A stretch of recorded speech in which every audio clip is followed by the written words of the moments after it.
हम सब अपनी जिंदगी में जो कुछ भी करते हैं उस हर कार्य प्रयोजन में सबसे अधिक सुख ढूंढते हैं। शुरू में ऐसा लगता है कि दुनिया के अंदर जो चीजें बनी हैं वो अपने जीवन में ऐड कर लें, शामिल कर लें तो हम सुखी हो जाएंगे। पर सुख का स्रोत बाह्य जगत की वस्तुएं नहीं रहे, ये सच कह रहे हैं। जब प्रयोग करिएगा अपने जीवन में, अपने हर दिन के व्यवहार को, घटनाओं को विचार करके विश्लेषण करिएगा, तब समझ में आएगा कि असली जो सुख का स्रोत है ना वो हमारे भीतर है, भीतर। आप कभी घूमने गए हैं? बहुत एक्साइटमेंट रहता है, भाई तैयार हुए, सब लोग घूमने गए और धीरे धीरे धीरे धीरे बैटरी डिस्चार्ज हो जाती है और शाम होते होते अभी होता है जल्दी से चला जाए ठिकाने पर, कुछ खा पी के लेट जाओ, सो जाते हैं, फिर सुबह देखा जाएगा। जब आप लेटते हैं ना तो जागृत से स्वप्न में जाते हैं और उस स्वप्न के बाद हम सब गहरी निद्रा में जाते हैं, जिसको सुषुप्ति कहते हैं। वो गहरी वाली जो निद्रा होती है ना, कुछ और नहीं होती है, दुनिया भर की चीजों को भुला करके हम अपने आप में समाये होते हैं। और जिस दिन ऐसा हमारे साथ होता है, सुबह उठ के कहते मजा आ गया, बहुत अच्छी नींद आई, दिन भर की सारी थकान खत्म हो गई। और अगर नींद नहीं आई, कमरे में एसी चल रहा है, मखमली गद्दा लगा है, फिर भी मन में चिड़चिड़ापन रहता है, तनाव रहता है, जिसको कहते हैं ना बोलचाल की भाषा में, व्यवहार में कि सोने के बाद भी रिफ्रेशमेंट अपने भीतर हम अनुभव नहीं करते हैं।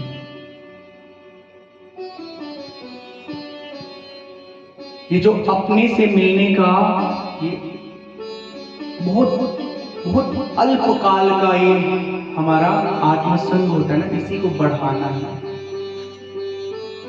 हमारे जीवन में प्राथमिक चीजों में हमारा व्यवहारिक जगत हो गया है और सेकेंडरी, द्वितीय क्रम में पूजा पाठ, ईश्वर की आराधना, उपासना, आत्मचिंतन, मनन। तो इसको स्विच करना होगा। जो पहली प्राथमिकता हमने संसार को रख लिया है ना, उसको द्वितीय वरीयता में रखना होगा। पहली वरीयता में अपनी खोज को रखना होगा। जब तक जीवन है, चाहे आप गृहस्थ आश्रम में हैं, चाहे संन्यास आश्रम में, रोटी कपड़ा मकान सब कुछ चाहिए। कुछ लोग कहते हैं हम पैसे को हाथ नहीं लगाते, तो जो रोटी पाते हैं, सब्जी पाते हैं, वो ऊपर से टपकता नहीं है, किसी न किसी फॉर्म में वो धन की यूटिलिटी है, वो ट्रांसफॉर्मेशन है। आपने खरीदा नहीं है, लेकिन किसी ने जाके बाजार में उसके लिए भुगतान किया है और फिर आपके पास आया है। तो धन के लिए एक जरूरी उपक्रम सबको करना चाहिए, लेकिन धन के पीछे पागल होकर के जिंदगी को बर्बाद करने की जो ये फितरत हमारी है, इससे खुद को बचाना चाहिए।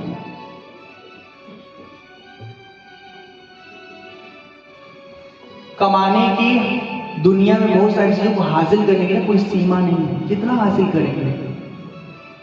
आप जो बनना चाहते हैं ना, उससे आगे कोई जा चुका है, और जब आप वो सब चीजें पा लेंगे ना, कंपेयर करके, हम कंपेयर करते हैं ना, उनके पास ये है तो हमारे पास अभी यही है, हम उनसे थोड़ा आगे जाना चाहते हैं। जब आप उनसे अपने आप को आगे ले जाते हैं ना, तो उस समय भी आपसे कोई ऊपर रहता है। तो जिंदगी भर हम इसी चढ़ाव उतार में लगे रहते हैं। और जब जीवन पूरा होता है तो कई बार कई लोगों का ये अनुभव होता है कि जो सब कुछ हमने हासिल किया संसार में, उसका हमारे जीवन के सार्थक होने में बहुत कोई महत्वपूर्ण भूमिका नहीं रही है। आप श्रीमद् भागवत कथा कहीं कहीं सुने होंगे, किसी किसी बड़े बड़े राजा का किरदार सुने होंगे, ऋषभ देव जी की कथा सुने होंगे आप। राजा थे, समर्थ राजा थे, अपना राज्य पाठ सब छोड़ करके जंगल में चले गए, अवधूत बन करके तपस्या की है और अपनी आत्मा के साक्षात्कार को अपना अनुभव बना करके सदा सदा के लिए इस देह के बंधन से मुक्त हो गए। राज्य में सब कुछ तो था, घर छोड़ने की जरूरत क्या पड़ी? खुद को जानने के लिए ना सब कुछ छोड़ना पड़ता है। अब इसका मतलब ये नहीं है कि आप लोग छोड़ के निकल चलो नर्मदा मैया के किनारे हैं। घर में रह करके सब कुछ भी छोड़ा जा सकता है, मतलब घर में रह करके भी सब कुछ छोड़ा जा सकता है। हमारे साथ ना दिक्कत क्या है, हम मानसिक धरातल पर इतना बोझ लेके चल रहे हैं कि हमारा मन हमेशा दबा दबा से रहता है। कभी खिले हुए फूल की तरह हम मुस्कुरा ही नहीं पाते हैं। अब हम तो मुस्कुरा लेते हैं, अब आप लोग का आप जानते हैं दुनिया भर का तनाव लेके घूम रहे हैं। रात को सोते हैं तो सपने में वही टेंशन, ये प्रोजेक्ट वो प्रोजेक्ट, ये डील वो डील, यहाँ नुकसान वहां नुकसान। दुनिया को पाने के लिए बहुत बहुत बहुत कवायद करना पड़ता है, बहुत कोशिश करनी पड़ती है, बहुत तपस्या करना पड़ता है। खुद को पाने के लिए कोई तपस्या नहीं करना पड़ता है।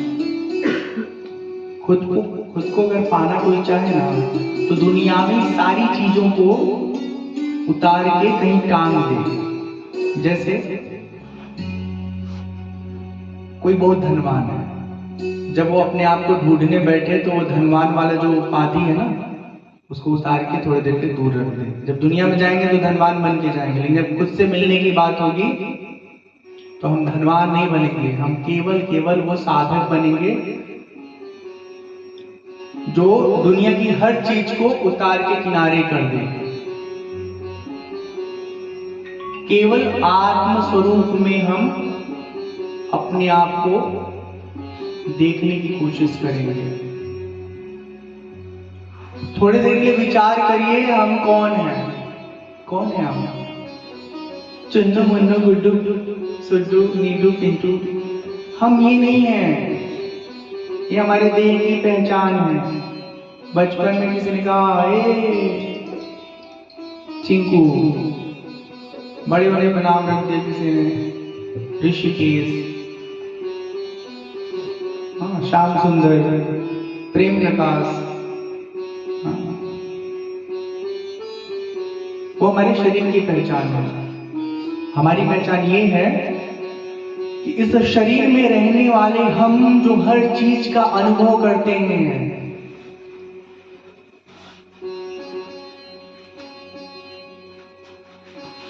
जो कभी पुराने नहीं होते, नित्य नवीन, सदा कई सालों से एकदम रिफ्रेश बने हुए अपने आप में अनुभव करते हैं। कभी ऐसा लगा क्या कि हम पुराने हो गए?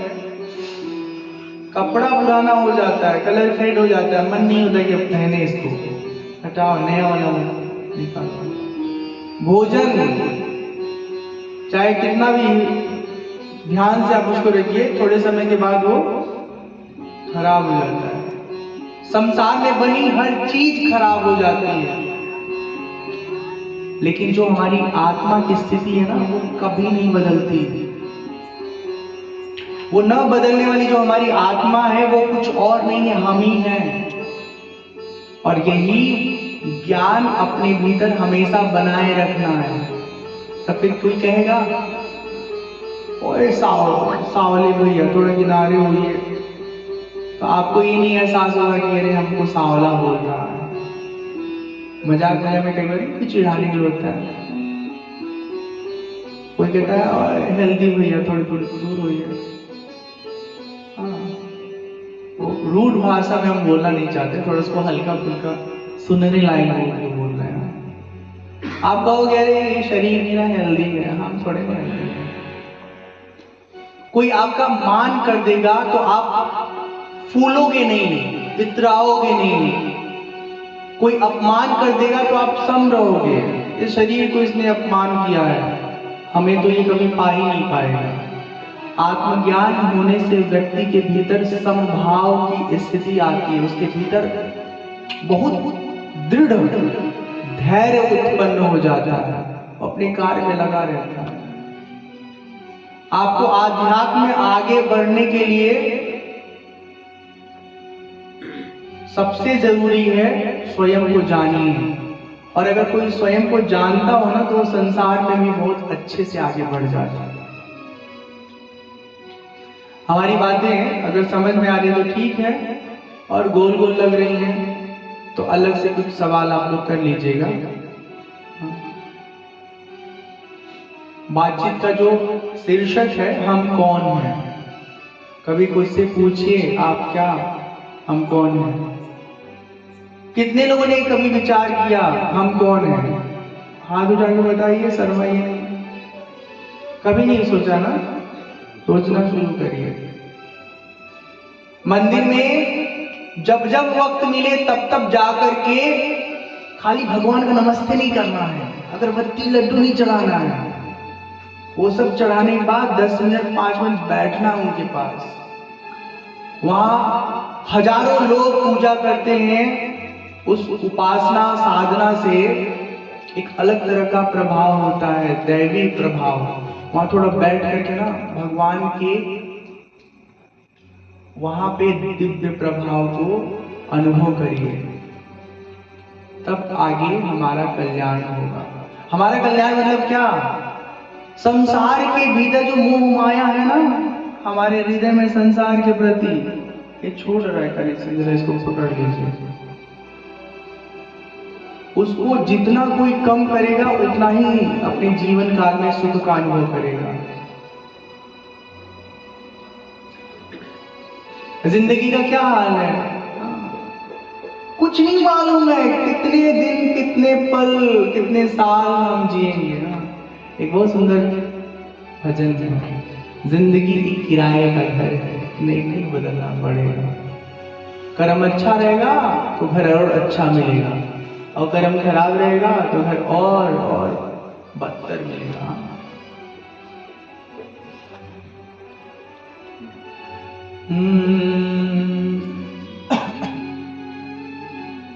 जिंदगी एक किराए का घर है,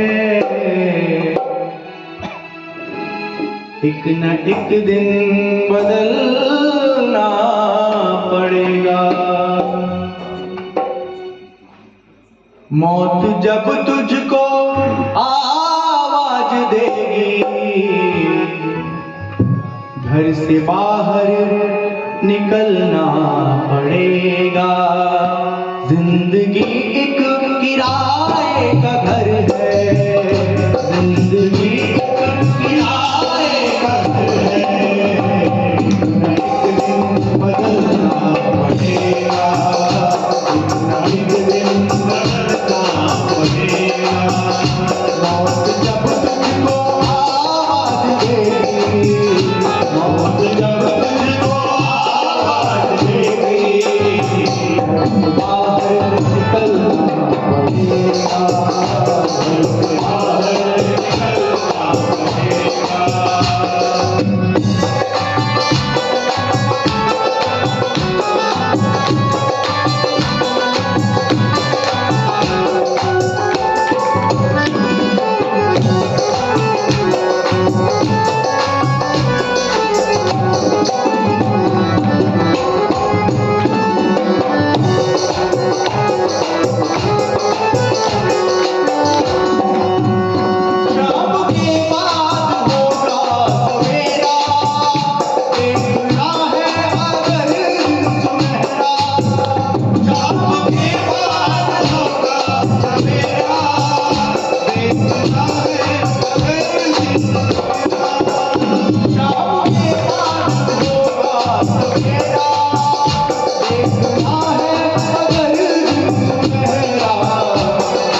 उम्र भर हाथ मलना